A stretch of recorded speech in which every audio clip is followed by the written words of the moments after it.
Okay, hello, my name is Eurig Salisbury. I'm a Welsh poet. I live in Aberystwyth on the west coast of Wales. I write poems in Welsh, but I also translate my poems into English. A little known fact about me is that I am descended from princes, apparently. So there we are. Really? Yeah, apparently. I can't beat that. Welsh princes now, yeah. Proper princes, yeah. Now these Prince of Waleses, they were never Welsh, just so you know. My name's Rhian Edwards. I'm also a Welsh poet. However, I write in English. I live in Bridgend in South Wales, and I cannot compare with royalty, I'm afraid. I've been outquirked. I can't think of anything offhand.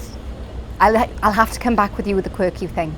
I started to write poetry when I was about, I don't know if it was poetry, but I started to write when I was about 13, 14.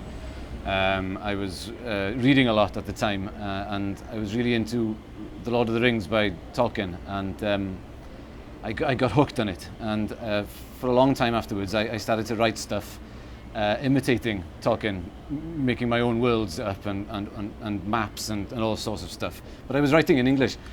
And after a while, I realized I couldn't actually do anything that dissimilar to Tolkien. He'd done it well enough already, and I couldn't. I was looking for something more unique, maybe.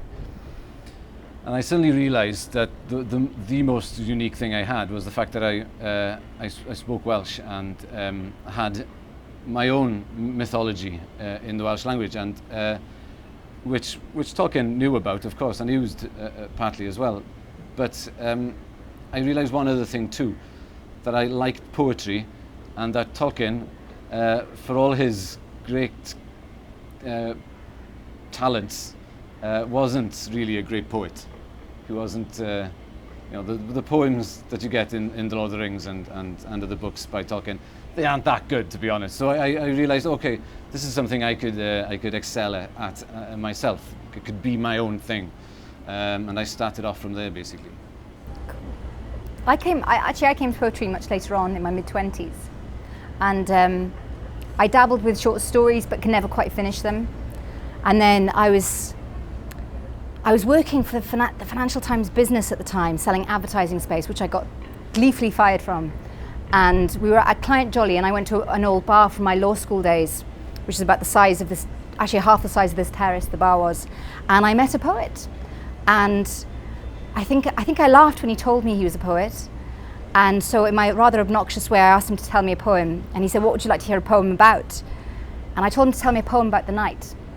And he actually told me this wonderful poem about tattered angels. And he said to me, "I hope you don't mind, but I learn all my poems off by heart," and that stayed with me. And he said, actually, we're a table full of poets. And they'd all been to the Poetry Cafe in London, in Covent Garden, which is the oldest open mic poetry night in the whole of the UK. And they invited me to go along the following Tuesday. And I thought it was incredible that a forum existed and an audience existed for poetry, and that people were willing to get up on stage and read their own poetry. And so I went along and realized I could do this, you know. And so yes, I went away and I wrote a poem, and it was going to be the only poem I was ever going to write, actually. I needed to prove to myself I could do it.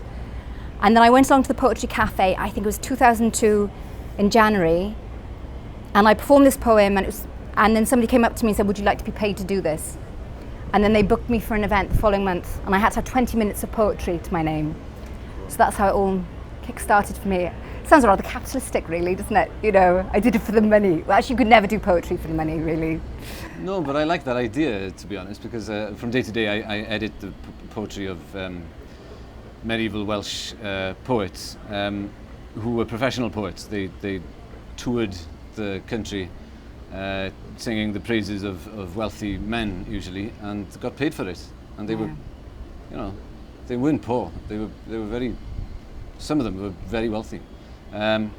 So it's that kind of patronage doesn't maybe exist in the same way today, but I don't know. We've been born into an age maybe where poetry isn't that. I don't know. You can. You know, we're here after all. Exactly. Yeah. In India, in Mumbai, really, you know, enjoying poetry and getting amazing experiences through poetry too. So I don't know. Poetry has taken me on journeys that I would never have actually guessed at the beginning. So it is great. Isn't it? It's a great part of being a poet. Well, that's it. Before we bore you anymore, this is a goodbye from me from Mumbai.